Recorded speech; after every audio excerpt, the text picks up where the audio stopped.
Okay, so you're ready to rent out your home and be a first-time landlord, but you don't know where to start? This video is for you. Recently, I helped my friend Christina rent out her 3-bedroom, 2.5-bathroom home for $3,400 a month in Northern California. This well exceeds her mortgage, and she's gonna enjoy that new cash flow, allocating it towards the mortgage of her newest upgraded home for her and her family. So in the process, she came up with tons of really great questions that she asked me along the way, and as her bestie, I gave her the best advice that I could. She compiled that into a list for me to share with you guys today. So in this video, we've got about 15 questions. You can look at the markers down below to see what questions pique your interest the most, or you can take this journey with me. And if you're ready, let's go.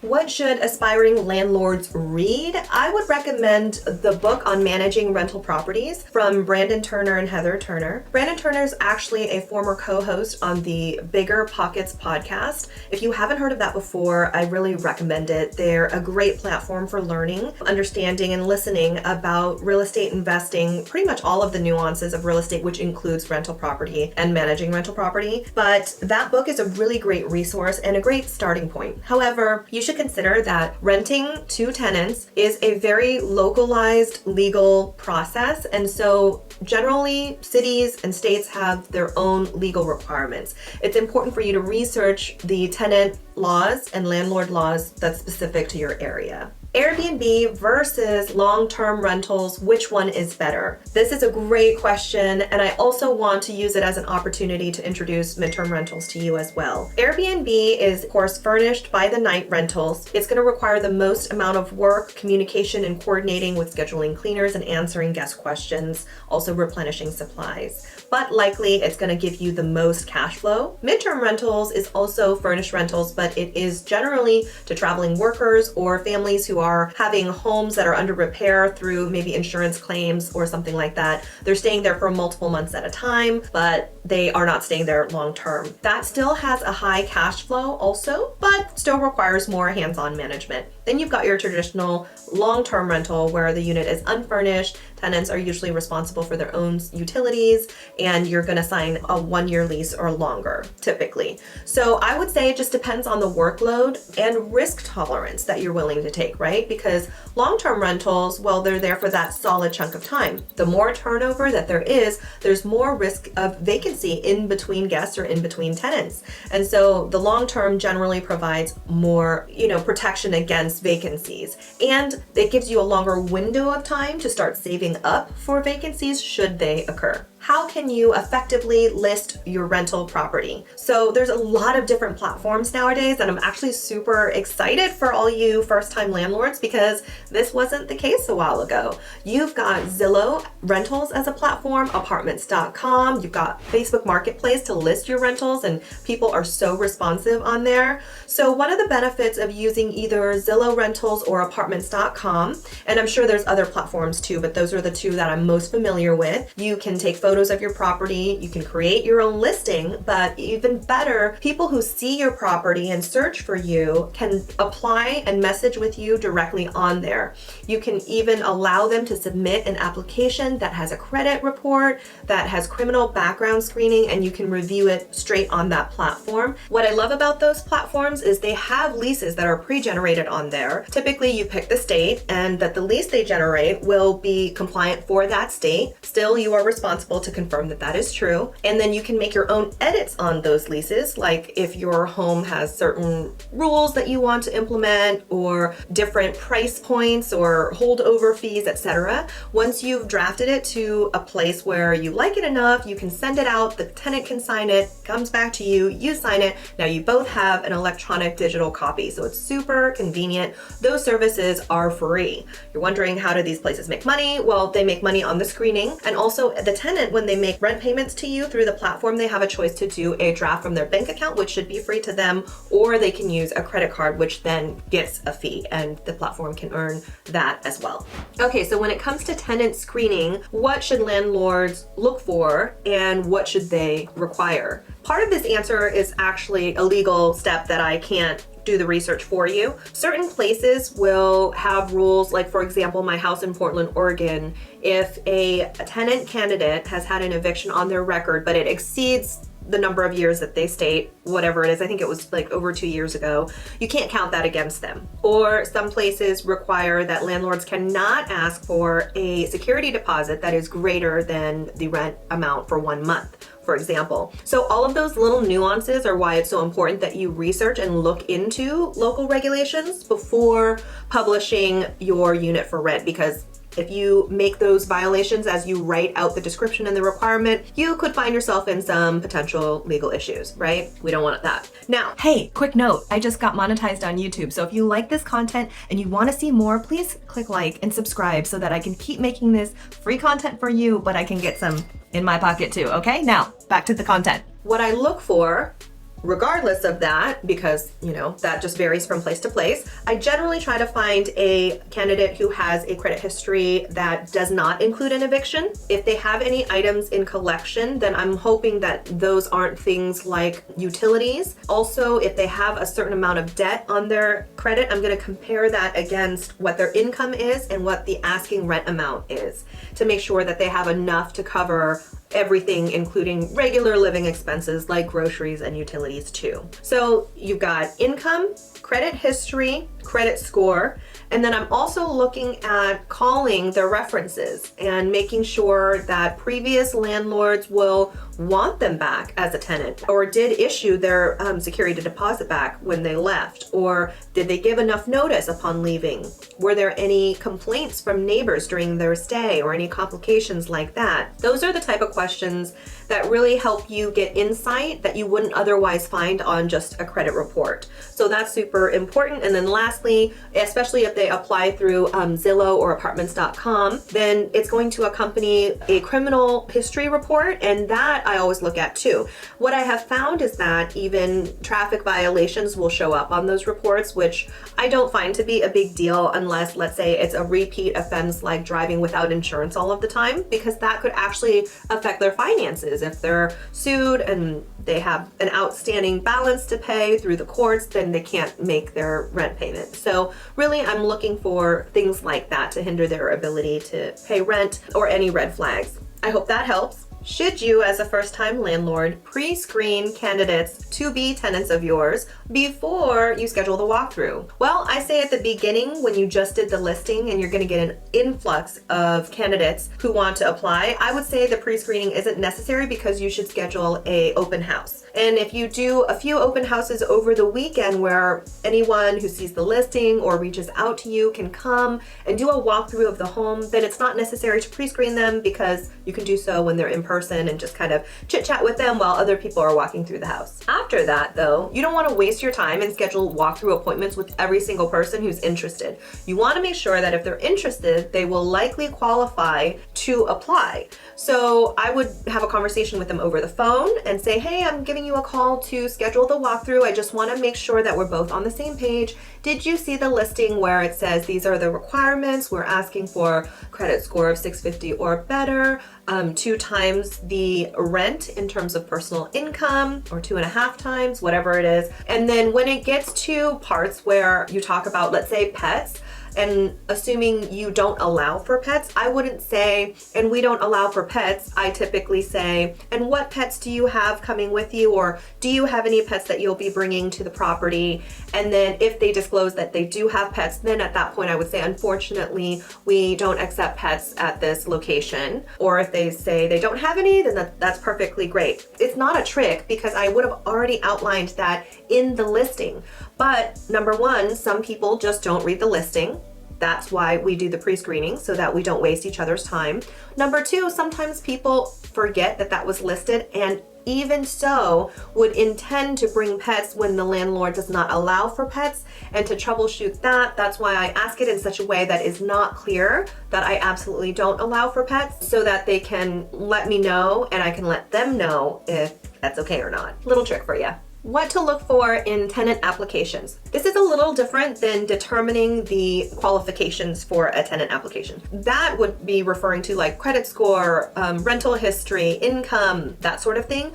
But here I'm actually talking about the applicant, what they put down on their application and what you should be looking for. So by that I mean being mindful of what they claim is their income compared to what they've submitted as evidence of income. It's important to see things like pay stubs, paychecks, or previous year's tax returns, as opposed to seeing bank statements with deposits and you don't know where those deposits are coming from. Or I've also seen things like where the bank statement, the incoming amount and the outgoing amount through the month is like the same. So everything that's coming in is going out, and that doesn't really indicate to me that there's qualifying income to show. You could also call and verify personal references, checking with people if this person is reliable. Would you rent to them? Are they on time? Are they responsible? You can talk to employers and verify income history. This tenant says that they, make this amount of money. They've been at this position for this long. This was their start date. Can you verify that? Are they in good standing at your place of employment?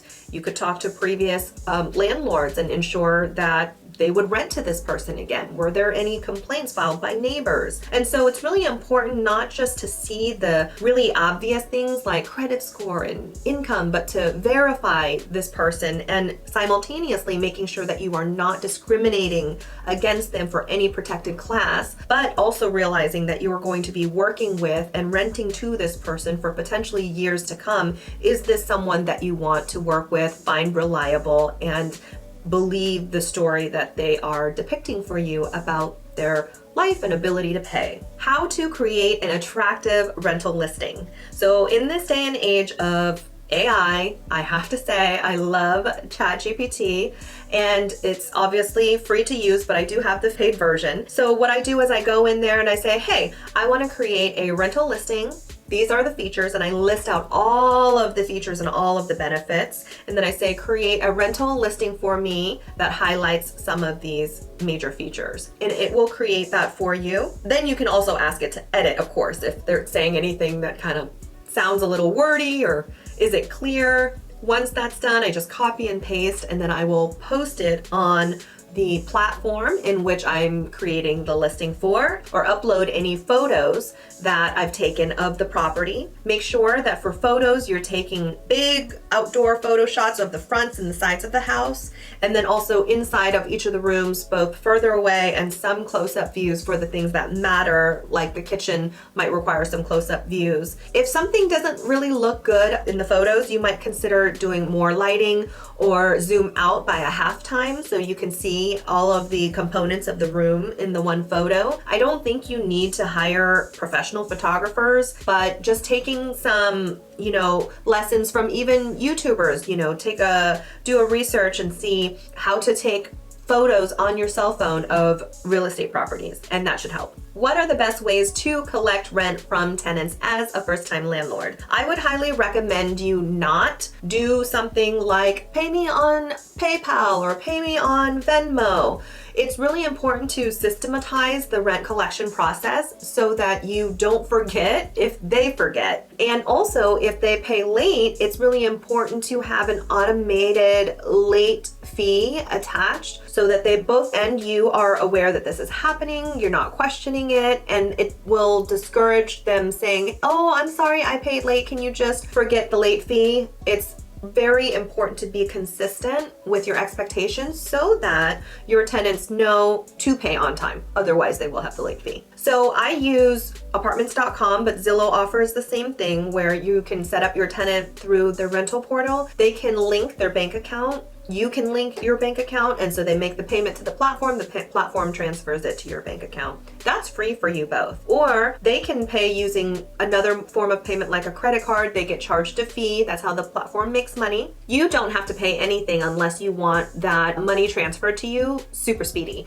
Otherwise, if it takes a few days and you're okay with that, you don't pay anything, and this whole process is free and secure for you. Another benefit of those online platforms is if they schedule a payment to come due in the future, you get to see that and feel rest assured that the payment is pending and going to be coming through. I also like that there's no bounce checks. You're not driving to the bank and then getting a fee for a bounce check. It's all very seamless through these apps. How much should landlords save for emergencies and repairs and vacancies? So here's my thinking. I have different accounts for different purposes. I have one savings account that is for minor repairs, one savings account for major repairs, one savings account for vacancies. The one for the minor repair is the savings account that's in my standard checking account. It sits alongside that. There's no interest earned. But the other two, where I expect those balances to grow higher and higher over time, I have in a high yield savings account,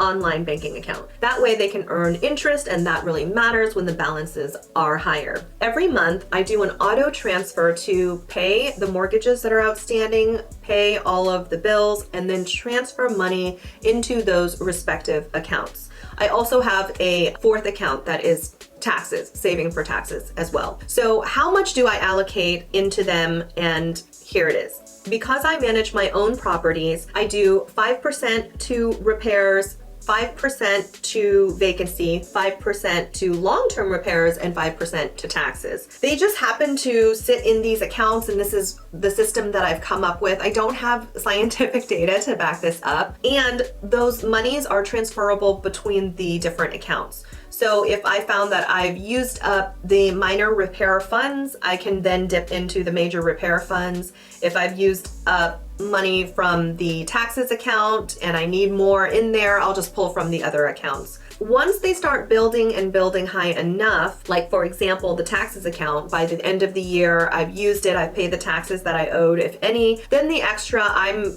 free to take and transfer that to my personal account as an owner's draw or an income for me. But other than that, when it comes to the vacancy accounts and the major repairs, I kind of just let them grow because I feel like major repairs are just inevitable. If I'm not using it this month or this year, it will be necessary down the road. So I just let those account builds over time, and that's why it's important to have them in the high yield account to earn the best interest that you can on your money. How to build a reliable network of repair professionals for your rental property. So there's a couple of strategies here that I'll tell you. Number one, if you have a home warranty company, then each time you call for a home warranty service to maybe fix an outlet, fix the plumbing, get the direct contact of the people who come. And if you enjoy their services, store and save their contact so that you know that that's a good reference for the future if you need to call for work that's outside of the scope of your home warranty or after your home warranty expires and you choose not to renew. Another option is to use review-based platforms like Angie's List, Yelp, Thumbtack, where you can see previous customers' experience based on their reviews to select your service professional. Once you have someone that you work with well or you enjoy, see if they have referral networks of service people that they can refer to you.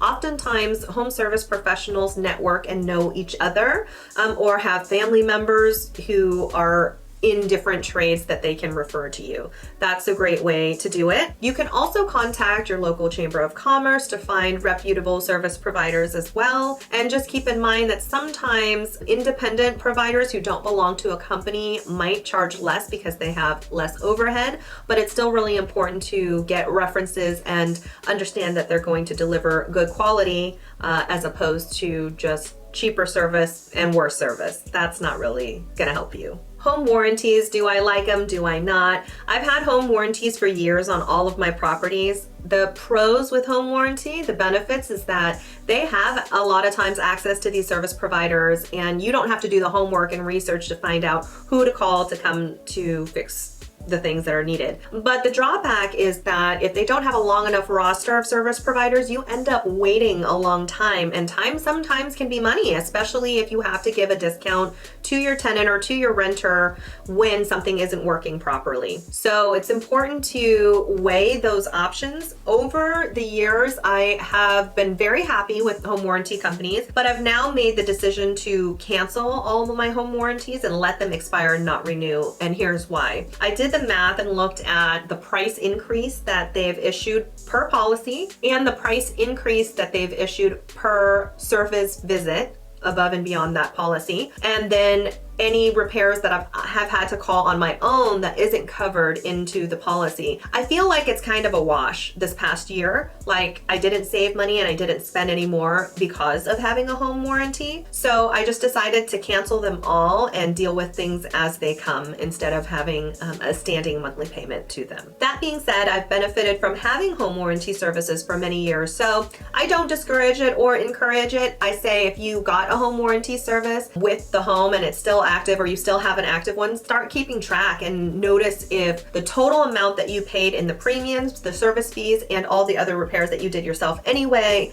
does it pan out? Is it still a benefit? What are landlord's responsibilities compared to tenant responsibilities when it comes to damages or repair needs in the home? I would like to see my tenants do minor tasks that are recurring, like they should clean the washing machine, the refrigerator, they should be changing light bulbs. Those things are pretty standard and routine. However, plumbing is not standard and routine, but is it always the landlord's job? So if a plumbing issue occurs and let's say a drain gets clogged, if it's something that is a result of the tenant, my expectation is that the tenant covers it. So if they let hair slip down the sink over time, or they let grease down the sink that solidifies and clogs the drain, then the plumber will be able to uncover that when they pull the pipes apart. And if it's because of a toy or something like that, then I'm gonna have the tenant pay for that. If it's because of quality and integrity of the pipes have been damaged over time and needs to be relined or replaced, then of course I will take care of that. If it's weather related, I will take care of that. So pretty much anything that's not tenant caused, I will take care of. And that's kind of how I see it with the responsibilities of the repairs. It is important to include this and define this in your lease agreement so that your tenants know what the expectations are. Inside your lease agreement, you should also consider things like, maybe they're not allowed to put curtains over their windows, or they're not allowed to store things visibly on the outside or of the house or leaning against the house. There's really a great place to put that in your lease if it's not already included in kind of like the pre-written versions from Zillow or apartments.com. At the end, there should be a spot where you can edit and put your own key items for the tenant to see and sign off on so that you both are on the same page. How to handle early lease terminations. This is a great component to include in your lease. You would want to decide what penalties there are if you're going to charge an extra month of rent or an extra 2 months of rent if someone was to terminate their lease early, so that you can have it all clear in writing and everybody knows. When and how to renew a lease at the end of the lease term with your tenant. So some places require 60 days or 90 days notice, which means that you have to send them out a letter in advance if you're going to renew their lease, at what price offering you are suggesting, and if they choose not to renew their lease, what the month-to-month pricing will be, which I typically price as a little bit higher than the lease to encourage them to sign the lease, because I want them to keep paying and keep staying. Is Section 8 housing a viable option for landlords when it comes to tenants? And I think yes, if you are willing to work with a third party like the Section 8 housing people, then I think it's a great option because the rent payment is partly guaranteed by the government. Tenants who are on Section 8 housing tend to stay longer at their properties. Just because they're on Section 8 doesn't mean that they're likely going to be a bad rental candidate. You still have your due diligence as a landlord to screen and vet the candidate just like you would if they weren't on Section 8. So it's up to you to find a qualified tenant. But the reason why I love it is because it's just a security blanket for me. I like to have a mixed portfolio between short-term, mid-term, and long-term rentals. And then even in that, the security of having a Section 8 tenant with guaranteed funds, which was so important during the COVID shutdown, by the way, right? Because renters might not be paying for themselves, but getting subsidy. That has proven to be very helpful. The process is not difficult. If someone introduces themselves to have a Section 8 voucher, then all you have to do is work with them to fill out the paperwork, for that, and then Section 8 will send in a representative to do a walkthrough of your home to make sure it's up to standards as it should be. And then they sign off on that, and then you get payments directly from the tenant for whatever portion they cover. And then the Section 8 will do a direct deposit into your bank account every month on time for the amount that they cover. One of the nuances is that that amount may fluctuate from time to time depending on your candidate's or your tenant's income. So if they change jobs, if they're laid off, that amount will change. And so you're constantly having to update that, but it's not a difficult task and you're always notified when that happens. Should a landlord require renter's insurance or pet liability insurance from tenants? Well, if you have pets or allow for your tenants to have pets, then I would certainly think that pet insurance is appropriate. Please make sure that you as the landlord is covered based on their breed of pets that they're bringing in. And then for them, having renter's insurance, I think, is an important key factor to ensure their belongings in their property and that they don't essentially come after you if something occurs in the house that then results in damages to their property. So I think it's just safe. And it's not even that much money, and you have to pay homeowners insurance. I would think it's reasonable for them to pay for renter's insurance. And when I was a renter, I had no problem doing that, so I wouldn't hesitate to ask that of your renter if you feel like that's necessary. All right, you guys, that completes all the questions that Christina has laid out for us in terms of being a first-time landlord. But before I let you go, I'm gonna read today's affirmation card from this deck, and it says, embrace the glorious mess that you are. I love that. On the back it says, what is the last compliment I received, and what compliment do I want the most? So the last compliment I received was from my husband. It was on Valentine's Day, and he said that I was just so brave. I never look at a problem and think, this sucks, or I can't believe this happened to me. I look at it and I just think, okay, what can I do to solve this problem now?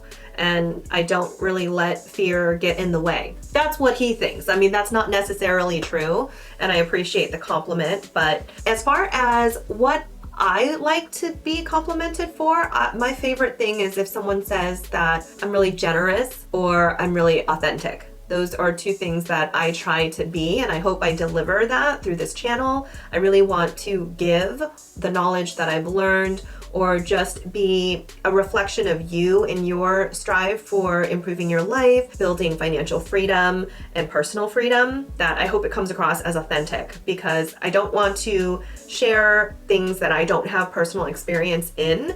And for that reason, I know that when I say you can be successful, find financial freedom in the face of adversity, I mean that because I went through that myself. Anyways, thanks for sticking around on this video today. And if you haven't already, please do subscribe to my channel and check out these other videos.